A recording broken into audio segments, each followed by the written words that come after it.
Bonjour, bonjour, bienvenue sur cette vidéo de présentation de Minicut 2D Software. Donc le logiciel vient de s'ouvrir et première chose à faire, je vais sauvegarder mon exemple. Donner un nom au projet. Si vous regardez la fenêtre qui s'est ouverte, vous voyez qu'on est automatiquement dans le dossier Mes découpes de la bibliothèque et qu'on va sauvegarder au format MNC, le format Minicut 2D. Voilà, j'enregistre et normalement l'arbre s'est mis à jour et mon fichier apparaît déjà dans mes découpes. Et la disquette enregistrée est active maintenant. Et vous avez donc ici une bibliothèque avec un arbre d'exploration et si vous cliquez sur un fichier, automatiquement les trajets qu'il contient s'affichent à droite. Par exemple, voilà, un cercle, des choses comme ça. Et on a également des alphabets. Je vais faire mon exemple avec les alphabets, c'est ce qu'il y a de plus pratique. Alors, première chose, ce cadre de visualisation, vous voyez qu'il y a des petits cercles avec des petits traits. Ils indiquent le sens de parcours des trajets, l'orientation des trajets. Et cette orientation, on peut ne pas la voir si on le souhaite en utilisant le premier bouton ou la remettre. Si elle est gênante, on peut l'enlever.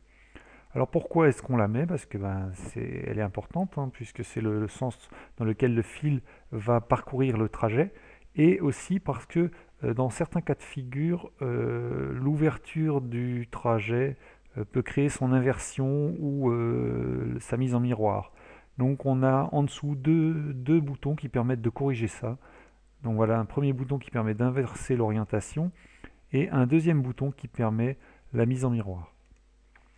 Donc là, je me remets dans le sens initial.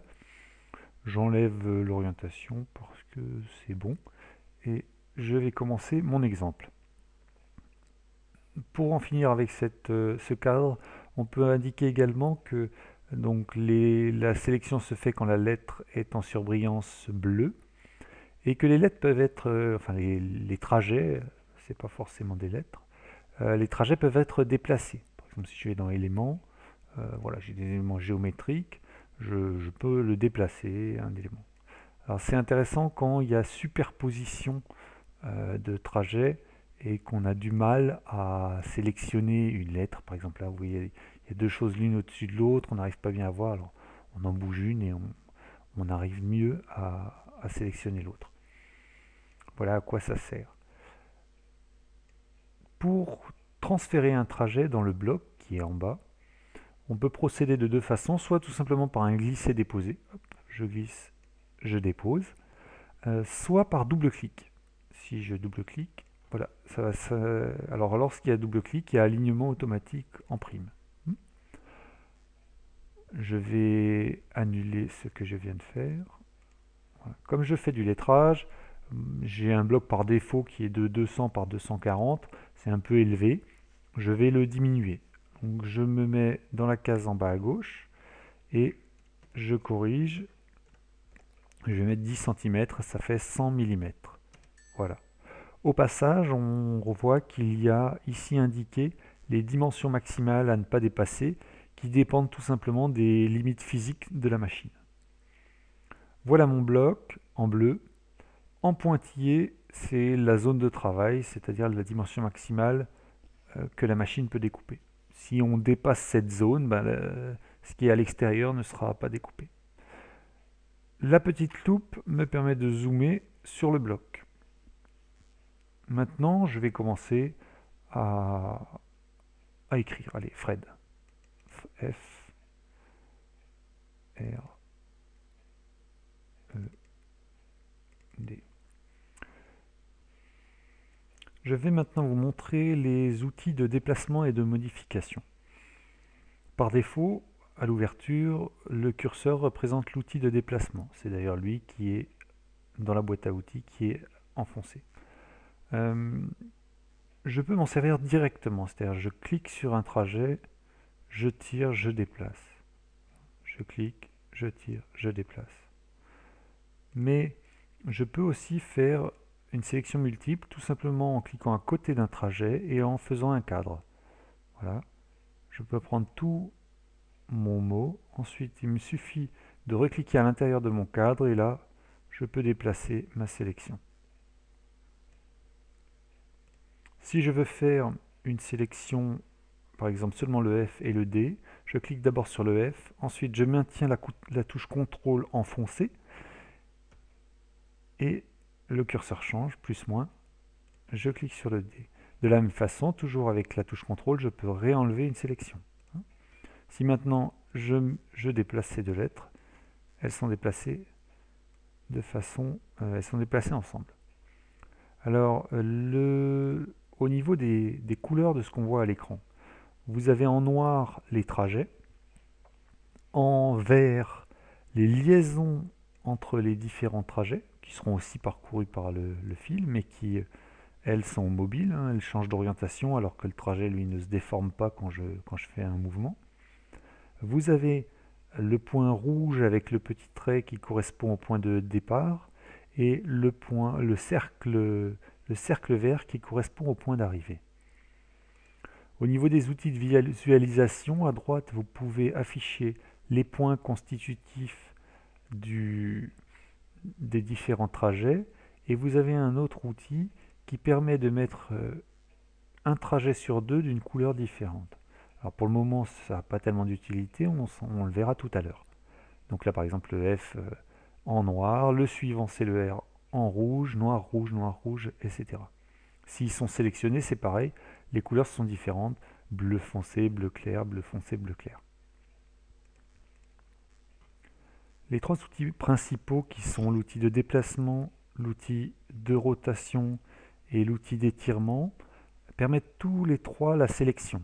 Il n'y a pas d'outil de sélection, en fait, il faut qu'un de ces trois outils soit sélectionné pour pouvoir avoir accès aux fonctionnalités dont je viens de vous parler. Voici l'outil de rotation.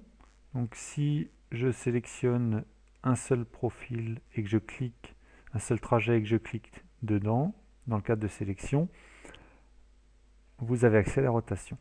Si je sélectionne tout, je recommence, tout tourne en même temps.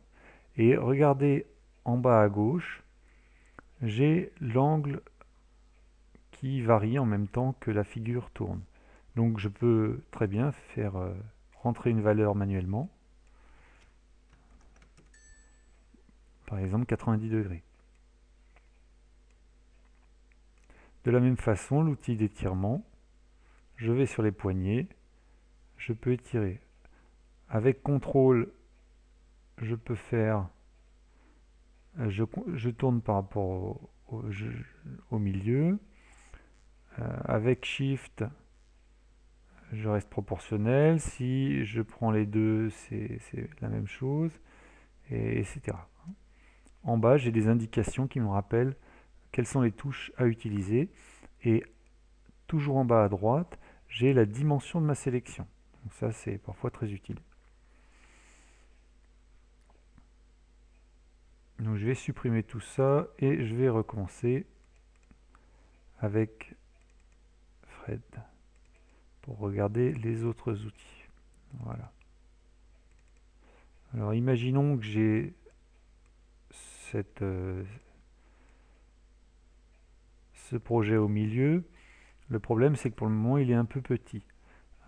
Il faudrait, alors en plus, on pourrait s'imaginer, bon, faudrait peut-être mettre le retour, donc en prenant des coins comme ça pour faire un socle. Hein, en se disant, est-ce que, voilà. Est-ce que ça va marcher, le retour? Voilà, on pourrait envisager de faire quelque chose comme ça. Bon, on peut fignoler après. Mais en réalité, c'est pas spécialement nécessaire, parce que si j'annule ça, alors hop, voilà, si je passe dans l'onglet découpe, vous verrez que le fil peut sortir par l'arrière. Donc finalement, là en rouge j'ai l'entrée du fil, et en vert j'ai la sortie. Et le socle est fait naturellement avec la dépouille du bloc finalement. J'ai la possibilité de, bien évidemment, de modifier les trajets d'entrée et de sortie en fonction de mon projet. Donc finalement, ce trajet est tout à fait conforme et suffisant, mais il faudrait l'agrandir et l'ajuster au bloc pour optimiser la matière. Pour ça, j'ai les outils d'alignement et d'ajustement qui se situent ici. Premier outil d'ajustement, mettre à l'échelle du bloc. Voilà, je clique, le projet s'agrandit, mais ça ne le centre pas, ça le met juste à la dimension du bloc. Après, si je veux le centrer, j'utilise les deux autres boutons.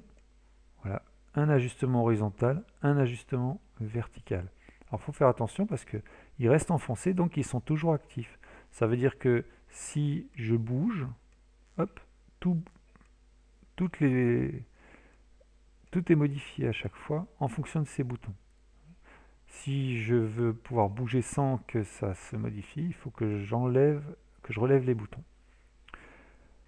Alors maintenant, je vais vous montrer quelques outils complémentaires qui sont très intéressants.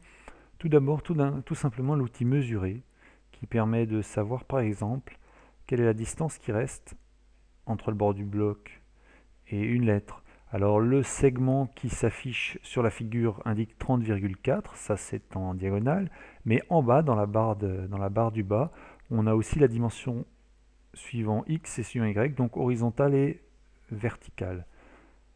Et on peut bien évidemment mesurer aussi entre deux points. Mais ça ne marche qu'avec les points, hein, donc c'est pour ça que c'est intéressant de les afficher. Autre outil, l'outil découper. Alors lui aussi ne fonctionne que sur les points. Et il permet de couper un trajet en deux trajets. Regardez ce qui se passe. Voilà. Automatiquement, le deuxième bouton qui permet d'alterner les couleurs des profils, c'est enfoncé. Et ça permet dans la lettre F de voir qu'il y a en fait maintenant deux trajets. Un noir, un rouge.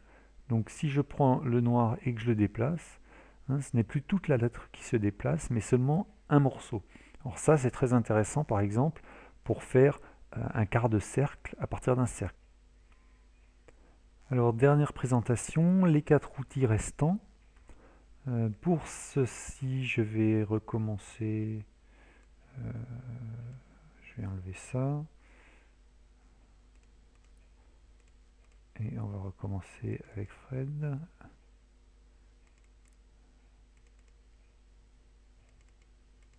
Voilà. Alors, bon, c'est très simple comme motif. Ça serait bien de lui donner un peu plus de dynamisme, un peu plus de peps, un peu plus de mouvement. Donc pour ça, on peut par exemple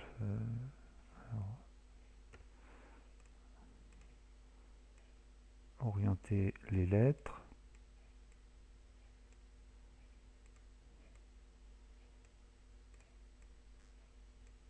Et les déplacer.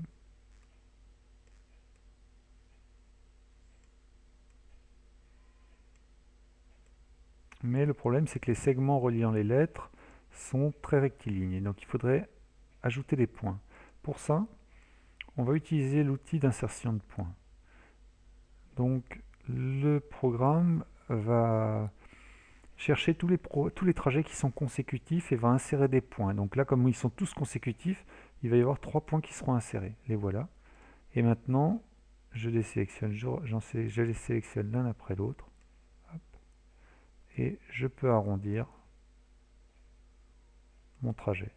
Si je recommence la même manip, je peux encore obtenir un arrondi plus marqué. Autre chose intéressante, l'outil de duplication qui permet de dupliquer soit juste un trajet, soit tout un ensemble. Voilà, et ensuite on le déplace et on le met où on veut. Donc là on pourrait très bien imaginer qu'on fait tourner tout ça et puis que hop, voilà. Et on va le bouger pour pouvoir le reprendre après. Bon, là, le bloc est trop petit, mais on pourrait faire un truc comme ça. Voilà.